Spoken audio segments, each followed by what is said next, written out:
নির্মল মাঝির একটা সামঞ্জস্য আছে।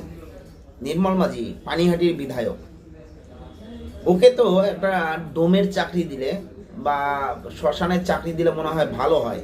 আপনারা কমেন্ট করে অবশ্যই জানাবেন যে এটা সঠিক কি না। কারণ দেখেছেন আরজি কর আর প্রদীপ কর কি কোইন্সিডেন্টটা দেখেন। আরজি করের সময়ও নির্মল মাঝি গিয়ে সাত তাড়াতাড়ি ফটাফট গিয়ে আরজি করের যে ধর্ষিতা মেয়ে দিদি অভয়া, তার দেহটি পুড়িয়েছে।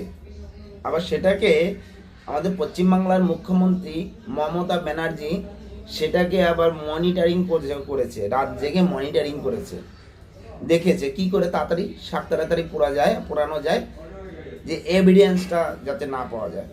আর এদিকে প্রদীপ কর, একদিকে আরজি কর আর এদিকে প্রদীপ কর, যে কিনা বলছে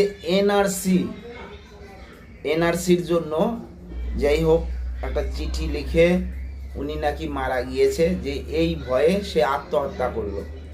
আর সেখানে গিয়েও এই নির্মল মাঝি, পানিহাটির বিধায়ক নির্মল মাঝি একদম তড়িঘড়ি গিয়ে উপস্থিত। তাকেও তাড়াতাড়ি সেই নির্মল মাঝি গিয়েই শ্মশানে গিয়ে দাহ করলো, যাতে এভিডেন্স না পাওয়া যায় তাকে মেরে ফেলা হয়েছে না তিনি মরে গেছে, বা তাকে একটা ভালো পুনরায় যে আবার পোস্টমর্টম করা হবে সেটা যাতে না করতে পারে।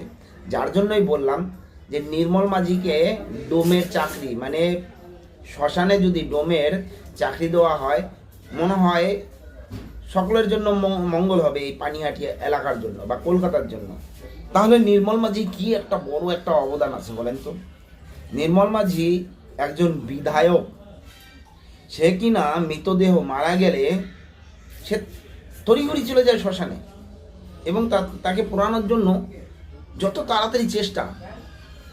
মানে উনি যে শ্মশানে একজন ভালো একজন কর্মী হিসাবে বিবেচিত হবে, বা যদি উনি শ্মশানে কোনো অ্যাপয়েন্টমেন্ট থাকে যে সেখানে একজন কর্মী নেওয়া হবে, যদি সেখানে একটা ফর্ম ভরে, আমার মনে হয় খুব তাড়াতাড়ি একদম ফর্মটা দেওয়ার সাথে সাথে উনি চাকরিটা পেয়ে যাবেন। কি বলেন আপনারা? এ বিষয়ে যদি কিছু বলার থাকে অবশ্যই জানাবেন। জয় হিন্দ, বন্দে মাতরম, ভারত মাতা কি জয়।